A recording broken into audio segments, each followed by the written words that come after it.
여러분, 우리에게는 모두 이름이 있습니다. 이 이름이라는 것은 무슨 뜻입니까? 이 사전적인 의미는 다른 것과 구별하기 위해서 사람, 사물, 단체, 현상 등을 붙여서 부르는 기호를 이름이라고 정의하고 있습니다. 우리가 그 이름을 부여하게 될 때 사물은 비로소 의미를 갖게 되고 존재 가치를 갖게 됩니다. 그래서 누구에게나 고유의 이름이 있는 그 경우는 오직 사람뿐입니다. 아이가 태어나게 되면 우리는 먼저 그 아이를 무엇라 부를까? 또 그 아이의 이름을 어떻게 지을까? 이 부모님이 엄청 고민하게 되고 가장 귀한 것, 또 가장 의미 있는 것, 가장 함축적인 의미가 담긴 것들을 이 아이의 이름으로 또 정하게 되고 또 그 이름을 부르면서 그 뜻을 계속 기억합니다. 그만큼 이 호칭이라는 것은 이름이라는 것은 굉장히 중요한 건데요. 이 이름을 지어서 부르는 행위를 우리가 호칭이라고 하는데 이 호칭, 여러 가지 호칭이 또 있지 않습니까? 또 남편, 아내, 아빠, 엄마, 형, 동생, 직장에서는 다양한 또 직책에 따른 호칭이 있습니다. 대리, 또 부장, 팀장, 매니저, 여러 직책에 따른 직급에 따른 호칭이 있고요. 그리고 이 부르는 호칭에 따라서 그 사람을 대하는 태도도 굉장히 달라지는 것을 알 수가 있습니다. 겉으로 봤을 때는 그 사람이 어떤 직급을 갖고 있는지 어떤 직책을 갖고 있는지 잘 알지 못하지만 그 옆에서 잘 알지 못했던 사람을 회장님이라고 부른다던가 사장님이라고 부른다던가 이렇게 한다면 우리의 태도가 우리의 자세가 아주 달라지는 것들 알게 됩니다. 그리고 수요 카페를 이렇게 운영을 하다 보면 많은 분들이 오셔서 아주 존귀한 마음으로 또 감사의 마음으로 환대를 하지만 간혹 목사님이 오실 때가 있습니다. 타교의 목사님이시죠. 또 그러면 또 타교의 목사님이 오실 때 또 그 마음의 또 자세가 다시 한번 또 달라지는 것들 바라보게 됩니다. 책임과 권한, 능력, 의무가 다르다는 것 우리는 알고 있기 때문입니다.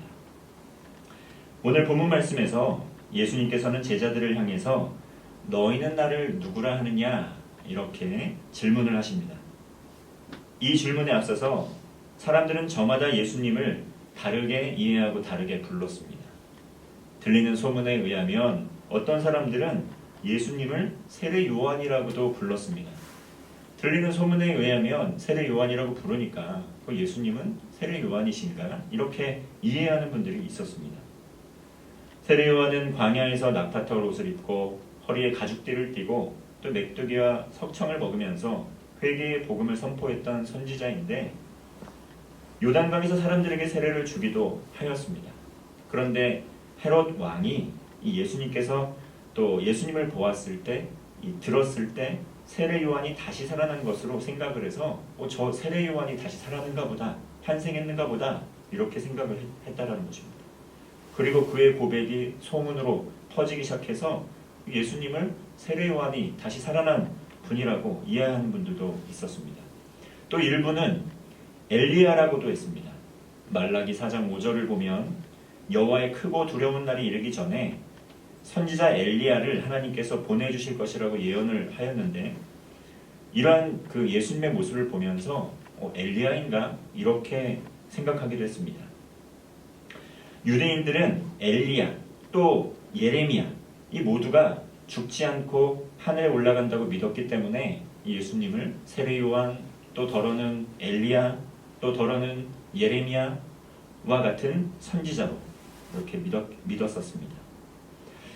그래서 예수님께서는 그렇다면 많은 소문에 의하면 이들은 나를 세례 요한이라고 부르기도 하고 엘리야라고 부르기도 하고 예레미야라고 부르기도 하고 큰 선지자 중에 한 명이라고 부르기도 하는데 그럼 과연 너희는 나를 누구라 생각하느냐 이렇게 질문을 한 것입니다. 이에 예수님의 수제자였던 베드로, 이 베드로는 예수님이 누구이신지 이렇게 대답을 합니다. 16절 말씀 우리 함께 읽겠습니다. 16절입니다. 시작.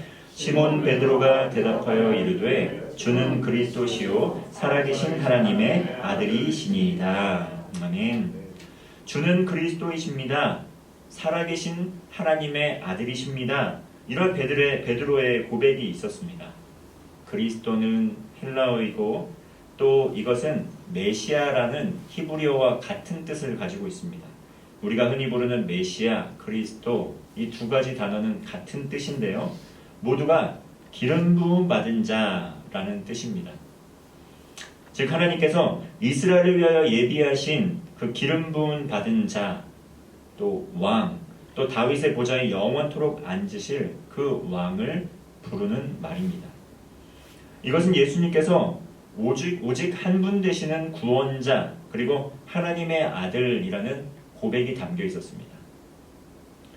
그렇지만 아직도 제자들은 예수님께서 어떤 왕이신지 완전하게 이해를 하지는 못했습니다. 아직도 베드로와 제자들 모두 그리고 이스라엘 사람들은 이 메시아가 이스라엘을 그저 로마로부터 이 로마의 압제로부터 자유케 할 해방시켜줄 구원자라고만 이해를 했습니다. 그러나 예수님께서는 누구이셨습니까? 단순히 이스라엘을 그저 로마의 압제로부터 해방시켜 주실 그러한 전능하신 어떤 권세자, 권력자였습니까? 예수님께서는 단순히 이스라엘을 로마로부터 해방시켜 주실 분이 아니라 당대 최고의 권력자, 권세자였던 로마 황제의 이 권세와 그냥 비교해서 비교적인 우위를 가지시는 분이 아니라 초월자이시자 곧 하나님이셨던 하나님의 아들이셨습니다. 예수님께서 하셨던 일이 무엇입니까? 그저 로마의 압제로부터 자유케 하는 그러한 일을 하러 오신 것이 아니라 하나님의 백성들이 죄와 사망의 권세로부터 해방되도록 예수님께서 오셨다는 것입니다. 사람들을 죄와 사망의 권세로부터 해방시켜 주시고 자유케 하여 주실 진정한 구원자였다는 것이죠. 사람들은 표면적으로 내 삶을 옥죄고 힘들게 하는 그 앞에 있는 그런 상황과 환경에 매몰이 되어서 그저 로마의 통치자로부터 자유함을 얻으면 내 삶이 자유함을 얻을 것이라고, 내가 생명을 얻을 수 있을 것이라고 그렇게 생각을 했다는 것입니다. 그런데 어떻게 로마의 황제의 그 압제로부터만 벗어나면 이스라엘 민족이 힘있게 능력있게 살아갈 수 있었겠습니까? 아직도 로마 황제의 압제로부터 벗어날지라도 이스라엘을 둘러싸고 있는 수많은 대적들과 수많은 그런 나라들이 정말 이리와 같이 늑대와 같이 이스라엘을 득달같이 달려들어서 언제든지 그들의 자유를 빼앗을 수 있는 상황 가운데 있었습니다. 단지 당면한 앞의 문제만 해결이 된다고 해서 진정으로 우리 인생의 해방을 얻을 수가 있을까요? 예수 그리스도께서는 메시아이시고 구원자가 되십니다. 예수님께서 이 땅에 오셔서 하신 것은 십자가에서 죽으심으로 인류의 모든 죄의 대가를 대신 치르시고 또 부활하심으로 이 땅에서의 사망 권세를 이기신 승리자이셨습니다. 이제는 하늘에 오르셔서 하나님 보좌 우편에 앉아 계시고 약속해 주셨던 성령님을 우리에게 보내주셨다는 것입니다. 그렇기 때문에 지금 우리를 둘러싸고 있는 여러 상황과 환경이 더 이상 우리의 삶을 옥죄고 억압하는 것이 아니라 진정한 자유함의 길로, 진정한 해방의 길로, 우리 죽음으로부터 영원한 생명의 길로 우리를 인도해 주셨다는 것입니다. 구원자이신 메시아, 이 그리스도를 믿는 우리들은 성령님의 동행하심과 다스림을 통해서 지금도 살아서 역사하시는 하나님과 동행하며 성령님의 능력으로 살아갈 수 있는 권세를 얻은 우리라는 것을 기억해야 한다는 것입니다. 우리가 예수님을 베드로와 같이 주는 그리스도시요 살아계신 하나님의 아들입니다 라고 할 때 어떠한 이해를 갖고 그 예수님을 대하고 있는지 생각해 보아야 한다는 것입니다. 단순히 현재 나의 삶에 지금 당면한 문제를 해결해 주시는 그런 해결자가 되시는 것뿐만 아니라 우리의 삶의 그 궁극의 순간, 마지막 순간, 그 마지막 최후의 순간에 하나님께서 영원한 생명으로 우리를 이끌어 주시는 진정한 구원자가 되신다는 것을 우리는 기억해야 한다는 것입니다. 인생을 살아가는 동안 많은 일을 겪지 않습니까? 때로는 죄에 빠져서 하나님을 근심케 하기도 하고 가족들을 근심케 하기도 하고 내 인생의 삶의 목적을 잃고 방황할 때도 있습니다. 그리고 하나님의 마음을 아프게 하는 불순종의 길을 계속 걸어가면서도 깨닫지 못할 때가 참 많습니다. 그리고 매일 성경에서 우리 욥기를 묵상을 하고 있는데 정말 때로는 욥과 같이 아무리 내 삶의 이유를 찾아보아도 정말 이유를 알 수 없는 고난과 고통을 겪으면서 하나님, 제가 정말 하나님 앞에 무엇을 잘못했는지 알려주시면 제가 낱낱이 그 죄를 고하고 회개할 테니까 정말 이 고난과 고통에서 저를 꺼내 주시옵소서, 건져주세요 라고 이러한 기도를, 이런 부르짖는 기도를 할 때도 있지만 하나님이 침묵하실 때도 있습니다. 그럴 때마다 주는 그리스도시요 살아계신 하나님의 아들입니다 라는 우리의 고백이 힘을 잃게 되고, 주는 그리스도가 되어주지 못하고 또 지금도 살아계시지 않는 하나님의 아들 아닌가 라는 의심이 들어온다는 것입니다. 이렇게 긴 희망이 없는 긴 터널을 지나가기도 하는 것이 우리의 인생이라는 것입니다. 그러나 우리가 기억해야 될 것은 무엇입니까? 이 땅에서의 삶, 이것이 영원한 것이 아니라 누구나 이 땅에서의 삶을 사는 가운데 마지막 순간이 있다는 것을 우리는 기억해야 한다는 것입니다. 우리가 현재 어떠한 상황, 어떠한 형편에 처해 있든지 우리가 믿는 하나님, 우리가 믿고 따르는 예수님께서 우리의 삶의 주인이 되어주시고 우리의 구원자가 되어주시고 지금도 살아계셔서 우리와 함께 하신다는 그 사실에는 변함이 없다는 것을 우리는 신뢰해야 한다는 것입니다. 그리고 하나님의 나라가 완성되는 그날 하나님께서는 현재의 고난과 비교할 수도 없는 영광스러운 모습으로 우리 모든 그리스도인들을 회복시켜 주시고 온 세상을 회복시켜 주시고 통치하시고 다스리실 것입니다. 그때에는 믿음도 필요가 없고 소망도 필요가 없고 오직 하나님의 나라에서 사랑하며 섬기며 기쁨이 충만한 그 날, 그 영광스러운 날이 우리를 기다리고 있다는 것입니다. 모든 아픔과 눈물, 정말 우리의 삶에서 탄식이 나오는 순간이 있습니다. 그러나 하나님께서는 그 우리의 신음소리, 그 탄식소리, 그 깊이, 너비를 헤아리시는 하나님이십니다. 하나님께서 오늘도 그리고 지금도 우리와 함께 하심을 믿습니다. 삶의 모든 현장에서 우리 하나님의 주인 되심을 고백하고 하나님의 주권과 다스림과 통치를 삶에 초대하며 하나님의 나라를 이루는 성도 되시기를 바랍니다.